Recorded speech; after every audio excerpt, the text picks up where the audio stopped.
أشهد أن لا إله إلا الله وحده لا شريك له وأشهد أن محمدا عبده ورسوله أما بعد فأعوذ بالله من الشيطان الرجيم بسم الله الرحمن الرحيم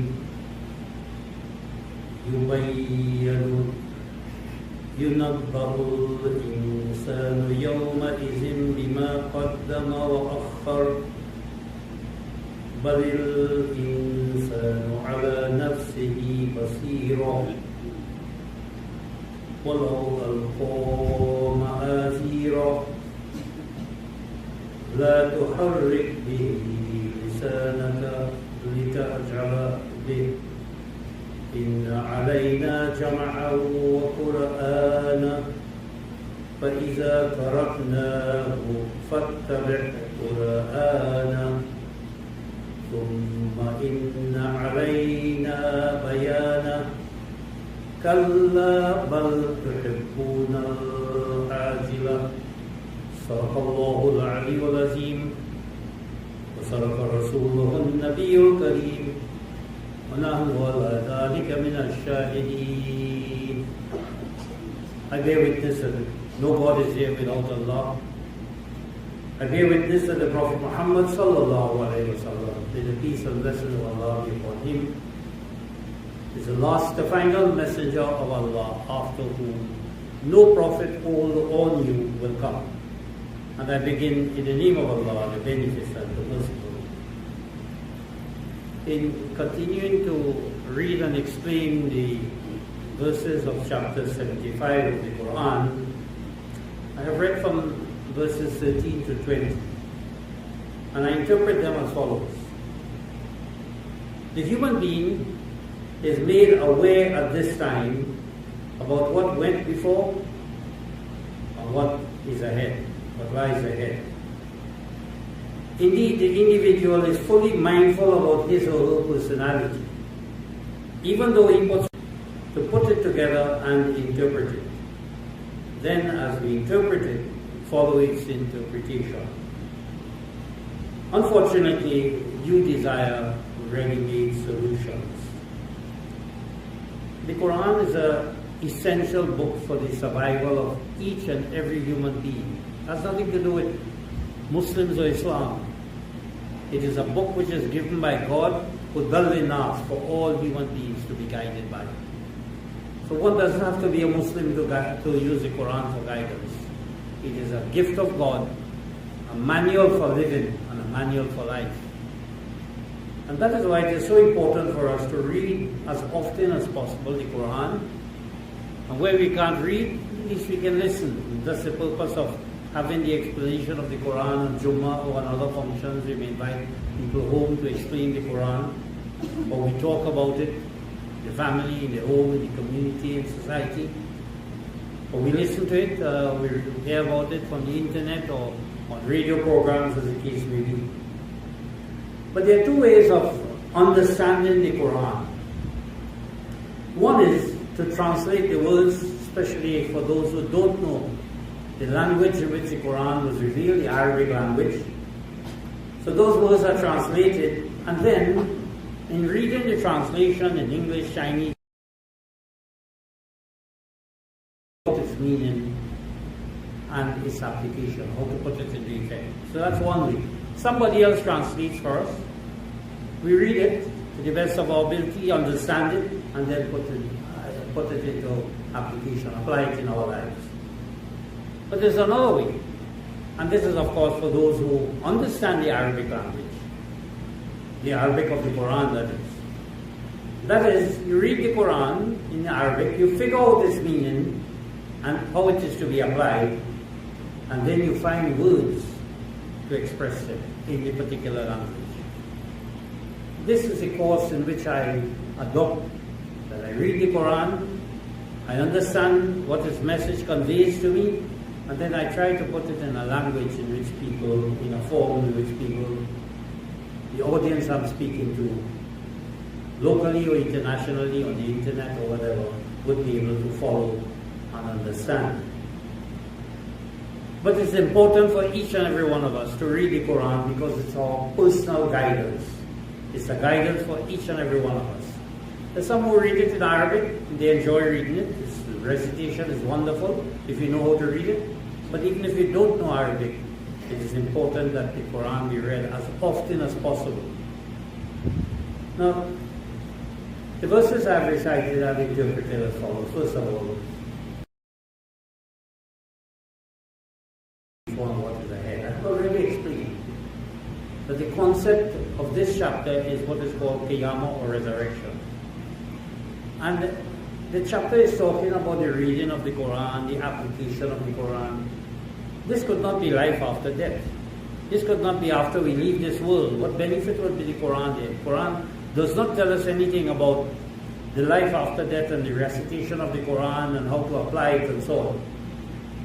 So that the resurrection here has to be understood in that each and every individual are faced with challenges in their life. And I've already explained that the word maut, that is challenges, troubles, difficulties, feeling of weakness and helplessness, all of these fall under the category of what we use the English word. Rising up, becoming a better person cannot happen until there is death. You have to die. And you have to take a new life, a new approach. Other with parents, with neighbors, with the community or society, and one may have to make an about turn. You may have to change your way of looking at things. Of course, the Prophet find many instances in his life where he had to change course in order to have a better communication with people. So the Quran says that the time in which we are really prepared to make a change in our lives, you are made aware at this time about what mistakes you made, and you are guided by Allah as to what you should do to bring about these changes. So a person becomes aware of his or her past errors and future options by realizing through what the Quran calls the nafs al-lawwama, which is mentioned in this chapter. And again, I've raised the question, what does nafs al-lawwama have to do with the next life? It is in this life. There are three concepts of the soul given to us: alif lam mim, the nafs al-amara, the nafs al-lawwama, and the nafs al-mutmainna. Nafs al-amara means the soul that is not guided. It just does whatever it wants. Wanton soul, the lackadaisical, it's just a don't care attitude, basic human nature is such. They just don't bother, don't care. And then the lawwama means that which is free. That which is has a conscience, which begins to determine is this right or this is wrong. It's a learning process. And then of course, ultimately, you become what we call sealed. You become accustomed to doing the right thing or the wrong thing.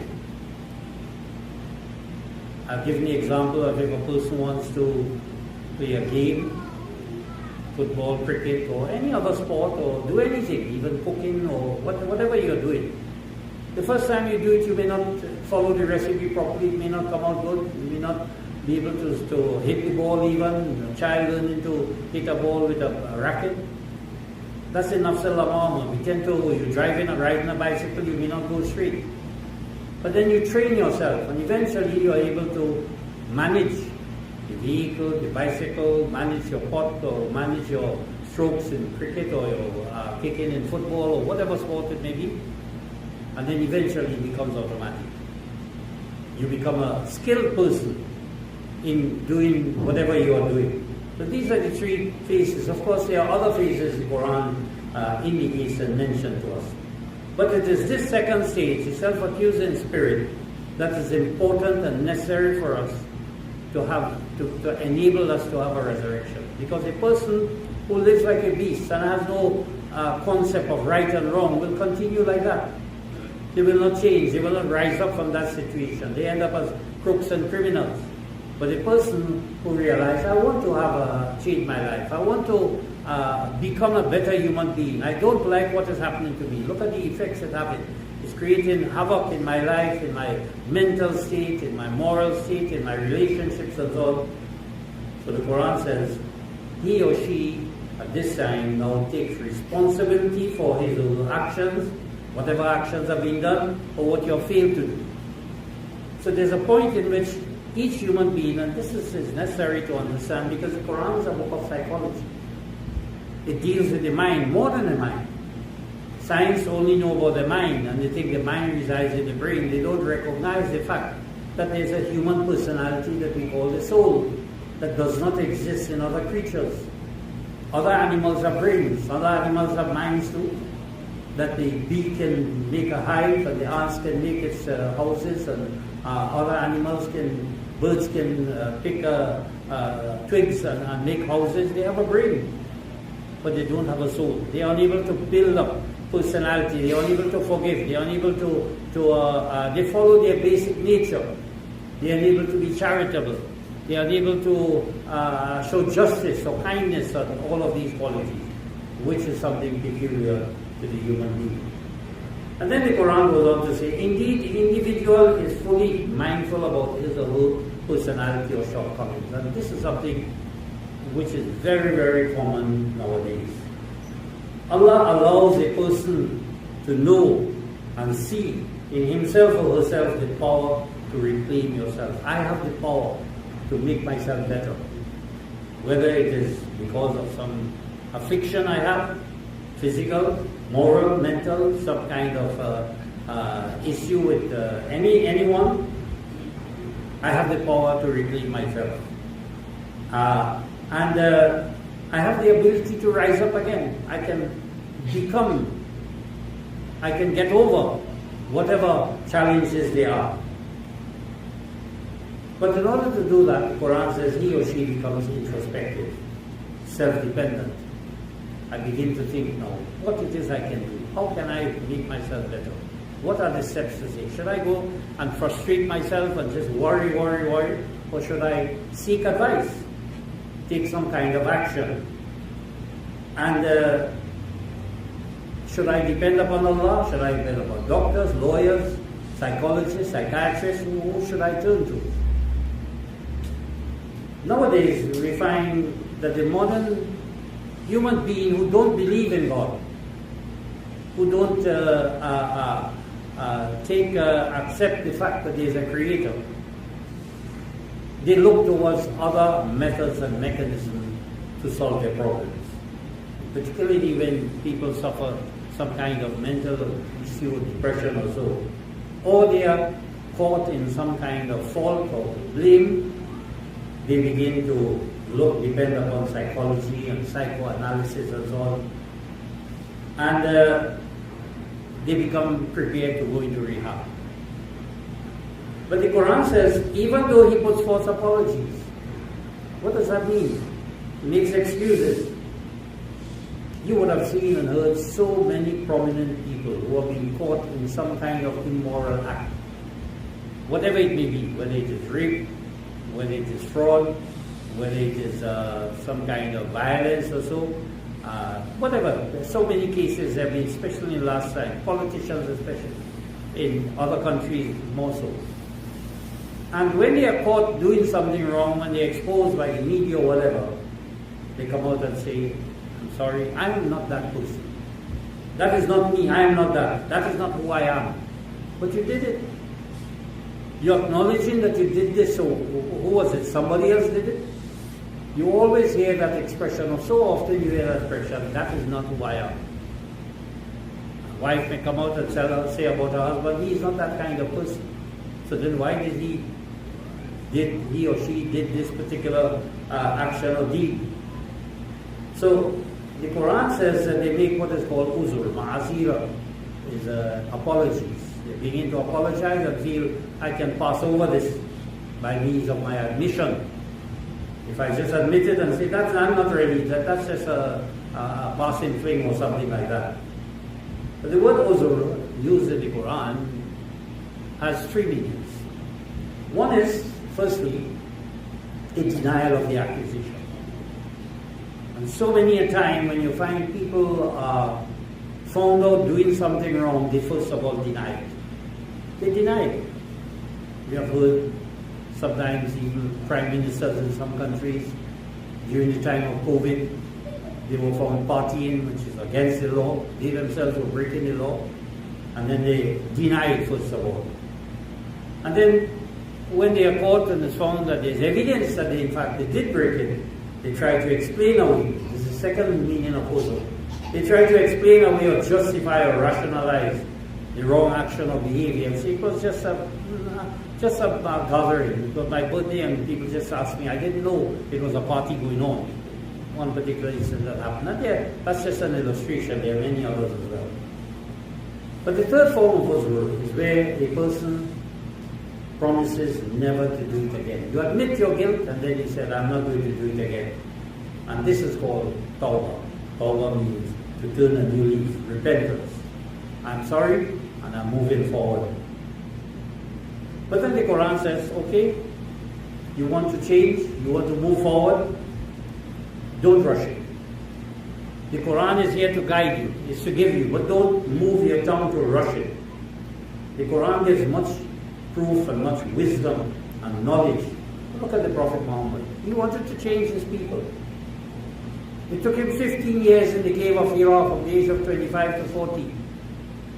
Meditating, thinking, how could I change people? And even when he got the first revelation, it took him 23 years to bring about a change in his people.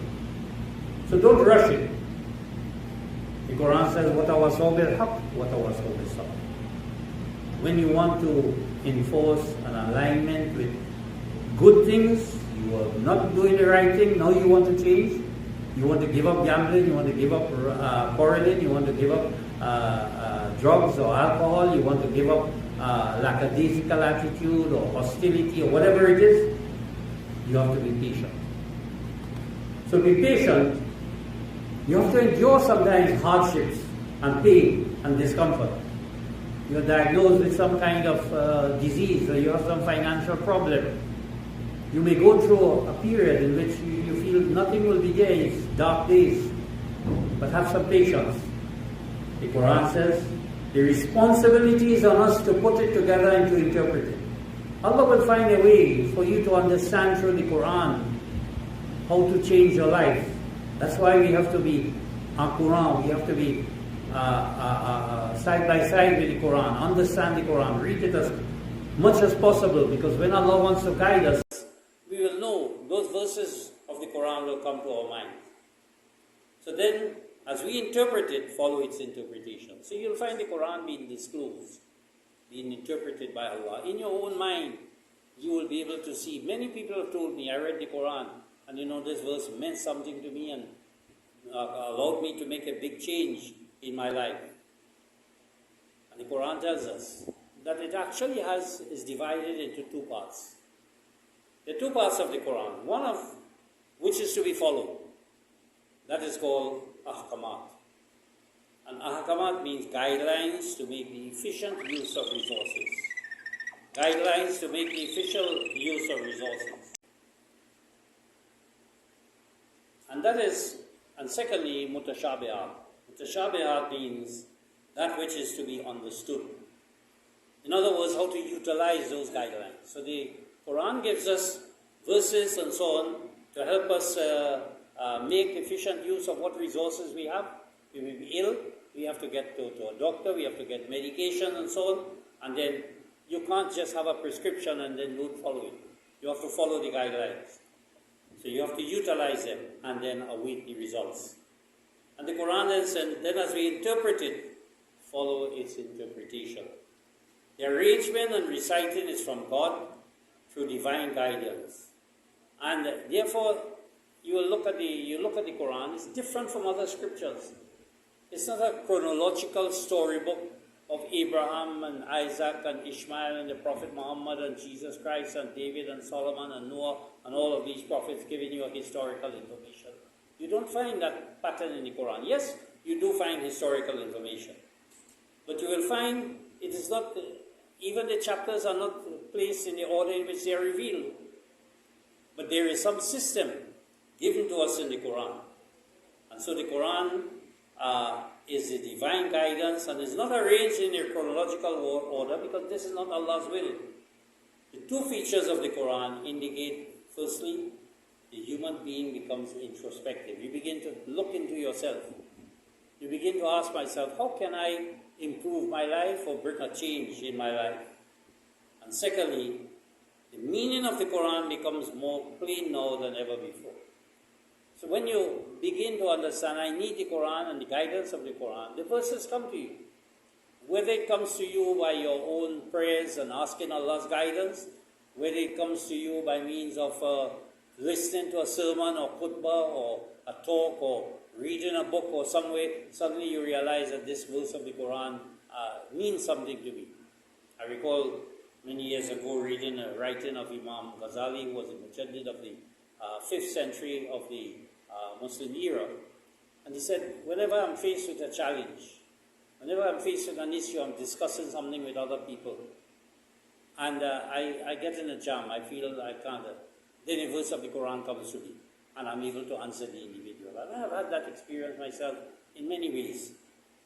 But the Quran is a living book. It comes to us.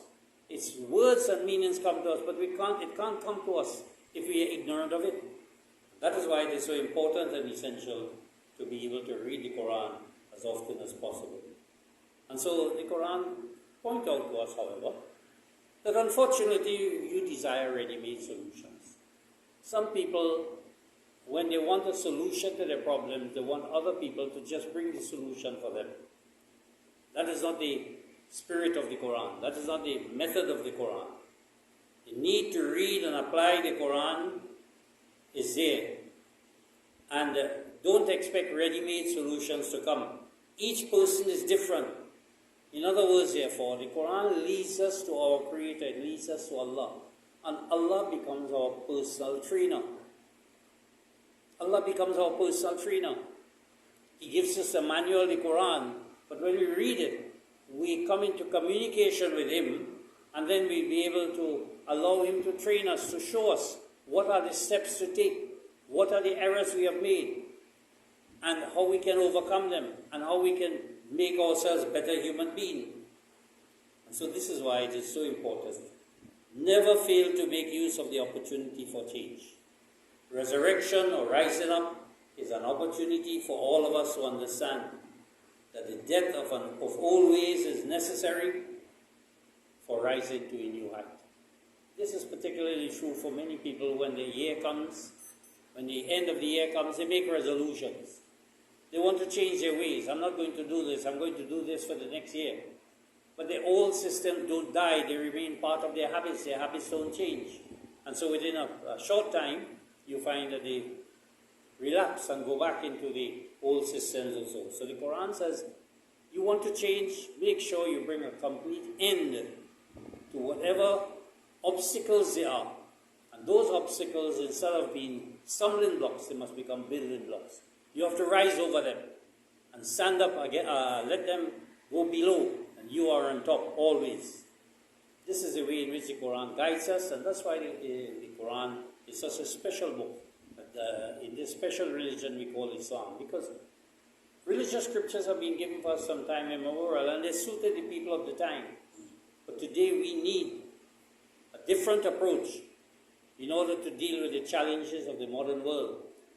And the only book we have right now, the only guidance, the only scripture that can do that is, of course, the Quran. Barakallahu lana wa lakum fil Quran al-Azim. ونفعنا وإياكم بالآيات والذكر الحكيم إنه تعالى جواد كريم ملك بر